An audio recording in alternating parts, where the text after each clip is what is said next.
बिस्मिल्लाहिर्रहमानिर्रहीम। अस्सलाम वालेकुम नाज़रीन।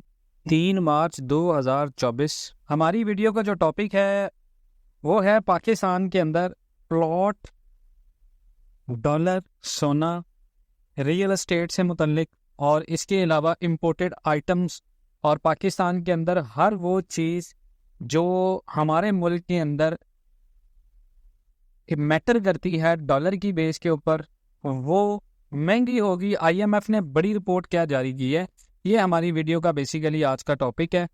और इसके साथ साथ हम बाकी सारी बात करें। आईएमएफ की जो रिपोर्ट आई है वो मैं शेयर भी कर रहा हूँ, आप डिस्क्रिप्शन में भी देख सकते हैं कि आईएमएफ ने पाकिस्तान के बारे में ये क्यों कहा है और पाकिस्तान के बारे में ये कैसी रिपोर्ट है, ताकि आप लोगों को कोई शक व शुबा ना रहे कि ये कोई फेक न्यूज़ है। तो आइंदा से इंशाल्लाह हम जो भी आईएमएफ की या कोई भी इस तरह का आर्टिकल या कोई न्यूज़ आएगी तो हम आपके साथ जरूर शेयर करेंगे, डिस्क्रिप्शन में आप उसको चेक कर सकते हो।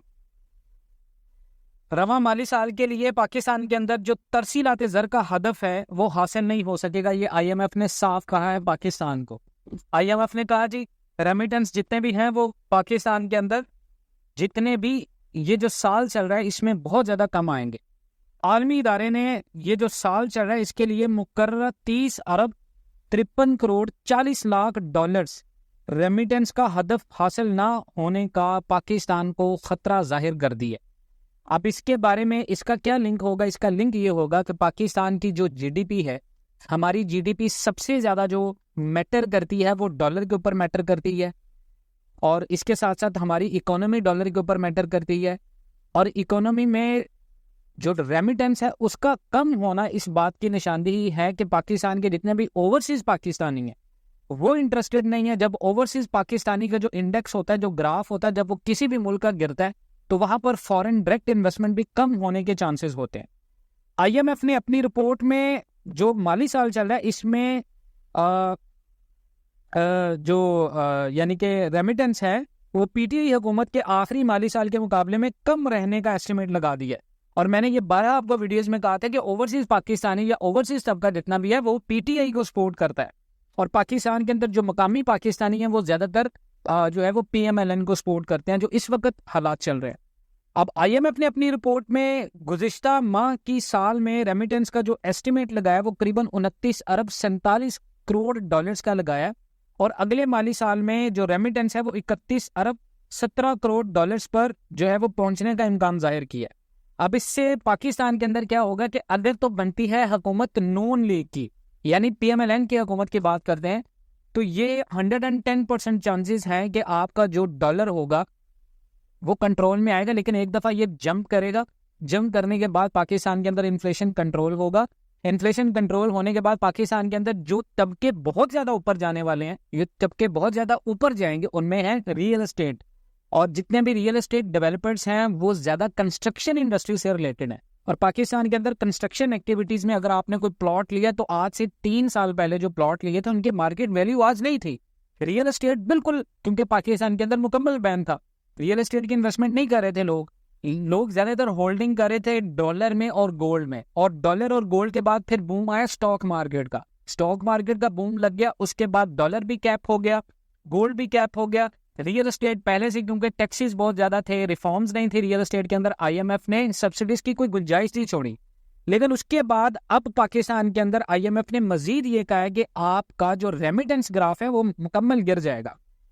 पीटीआई हुकूमत के आखिरी साल यानी 2021 और 22 में रेमिटेंस मुल्क की तारीख की बुलंद तरीन सतह यानी 31 अरब 28 करोड़ डॉलर पर पहुंच चुका था, ये आईएमएफ कह रहा है।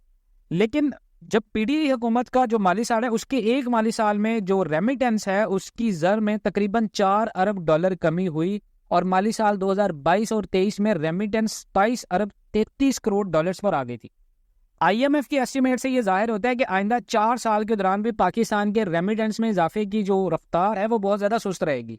और आईएमएफ ने यह भी एस्टीमेट लगाया कि अगले 4 साल में पाकिस्तान के रेमिटेंस में तकरीबन 7 अरब डॉलर का इजाफा होगा। इसका मतलब है कि औसतन सालाना रेमिटेंस में 2 अरब डॉलर से भी कम इजाफा होगा, जबकि पीटीआई हुकूमत के 4 माली साल के दौरान रेमिटेंस में 9.5 अरब डॉलर से ज़ायद का इजाफा होता है। यानी पीटीआई के दौरे हुकूमत में रेमिटेंस में औसतन सालाना तकरीबन 2.5 अरब डॉलर का इजाफा हुआ था।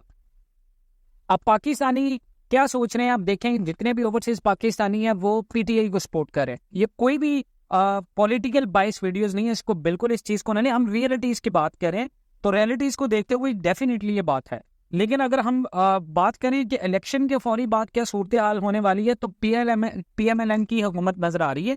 और पीएमएलएन की हुकूमत में अगर आप देखें तो डॉलर और गोल्ड ये एक दफा बढ़ जाएगा, उसके बाद ये मजीद जो है वो नीचे आएगा। नीचे आने के बाद क्योंकि एक जंप लगेगा 315 310 की, मैंने कल आपके साथ एक रिपोर्ट जाहिर की थी। उसके बाद क्या होगा, पाकिस्तान में दूसरी इन्वेस्टमेंट्स बहुत ज्यादा ऊपर जाएंगी, जिनके ऊपर नॉनली की बहुत ज्यादा स्ट्रॉन्ग कमांड्स हैं। जो इन्वेस्टमेंट्स हैं उनमें क्या है, कंस्ट्रक्शन इंडस्ट्री है, उसमें आपका एग्रीकल्चरल डिपार्टमेंट है, ये बहुत ज्यादा ऊपर जाएगा। और अगर ऐसा होता है तो आप जितने भी लोग गोल्ड को होल्ड करके बैठे हैं या डॉलर को जिन लोगों ने होल्ड किया, उनका एक जंप लगने वाला है, जिसमें वो तमाम तर लोग निकल जाएंगे जो गोल्ड को महंगा भी खरीद चुके हैं, और वो लोग में निकल जाएंगे जो कंस्ट्रक्शन इंडस्ट्री से वाबस्ता है, जो वेट कर रहे थे कि हमारा प्लॉट महंगा होगा, हम उसको सेल करेंगे। मजीद आप जुड़े रहें पाकिस्तान एंड वर्ल्ड टीवी के साथ, इंशाल्लाह मिलते हैं नेक्स्ट वीडियोस में। तब तक के लिए अल्लाह हाफिज।